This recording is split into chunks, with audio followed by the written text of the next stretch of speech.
All right. We usually would say that Xbox is one of those companies that moves ahead and others start copying them and all of the above. But I think based on my knowledge, and I might be wrong though, so I'm going to need some of y'all's help. Those of you that can catalog these game releases very well, let's take stock.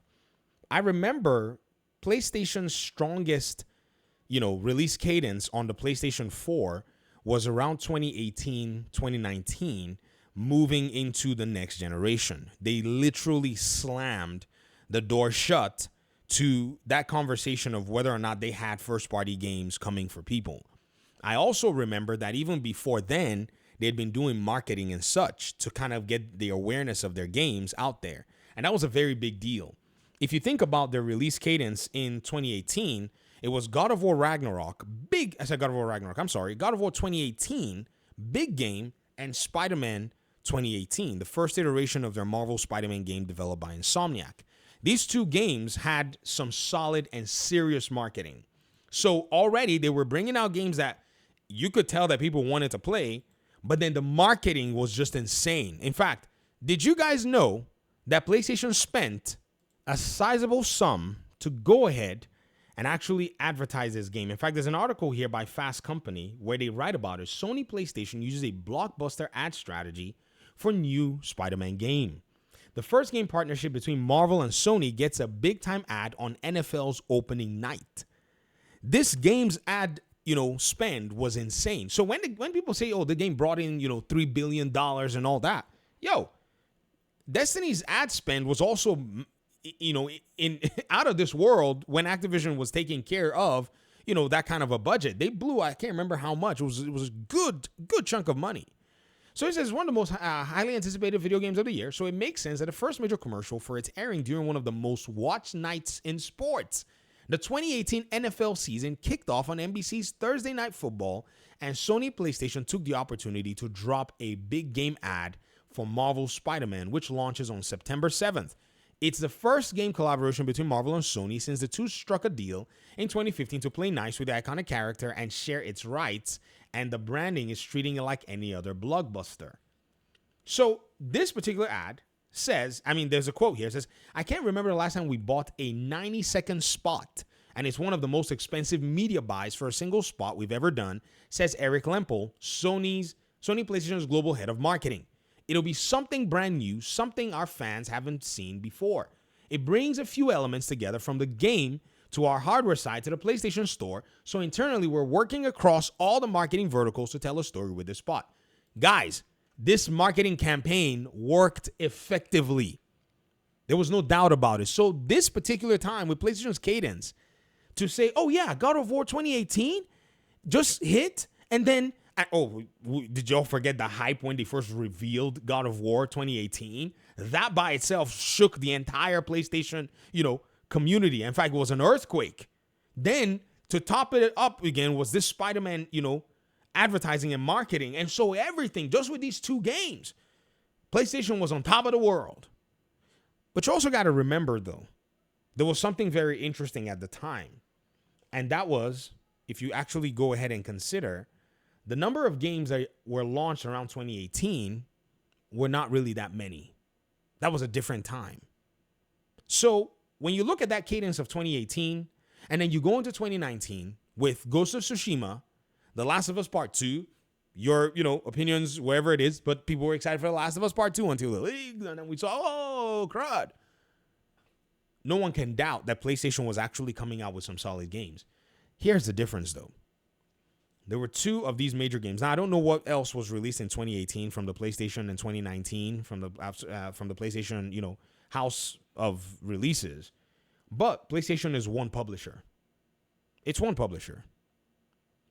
And the place where I think Xbox has taken their playbook is, as the generation is winding down, Xbox is doing the same thing, but they are taking the more appropriate measures in line with the current cadence of video games. What I mean by that is, if you maybe go ahead and take a look at SteamDB, where we look at the game releases, this is the representation and the number that I have. I don't really have anything else for the consoles. Maybe somebody would have to go back and chart that, but let me show you what I mean.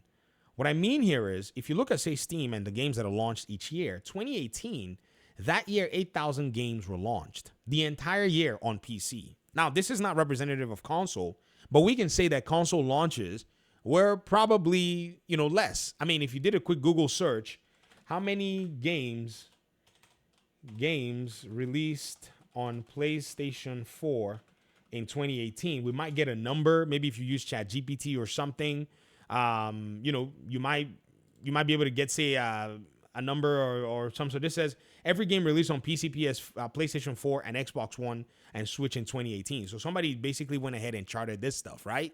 All right, I ran the article through ChatGPT, and it said about 60 to 70 games were released on PS4 in 2018.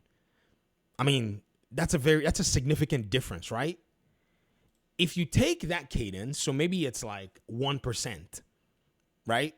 I guess we can put it that way. Let's just say 80 games launched on PlayStation at the time, right? And you take that particular percentage and move up, you're gonna see that exponentially the console side of game releases has grown, but it's also grown on the PC side much more. So when you look at that and say that time didn't have as many games launching, but in today's day and age there are more games launching, Xbox's approach in launching games towards this time of the generation is definitely a PlayStation playbook from last generation. Because here's what's going to happen. Gamers, as they're trying to buy their next consoles, are going to remember one thing. Who gave us the games in this last generation?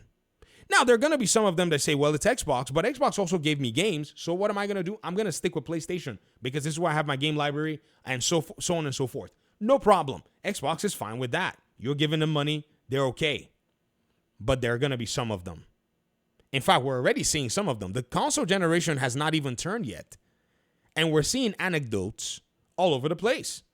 Remember, I constantly show you guys this PlayStation, subreddit thread that talked about Game Pass versus PlayStation Plus Premium.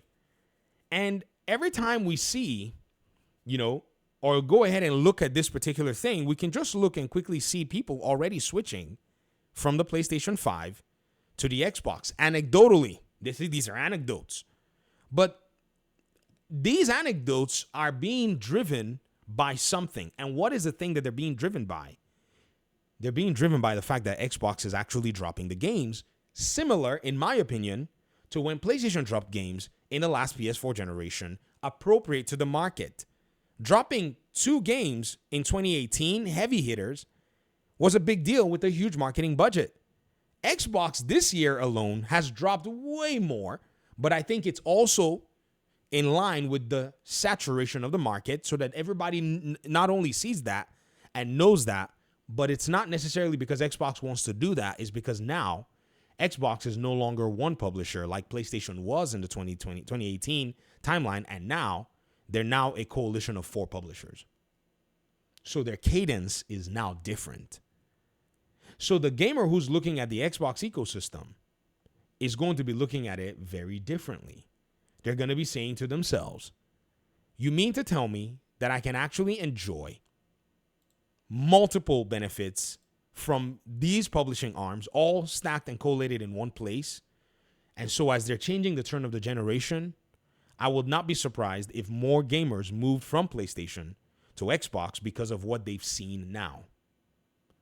If we look at Xbox's release cadence at the end of at the end of that generation as well, in the PS4 generation, I don't think that they were basically, putting a lot when it came to their advertising budget. Now, yes, they were making some of their games, but they were not able to capitalize on the hype.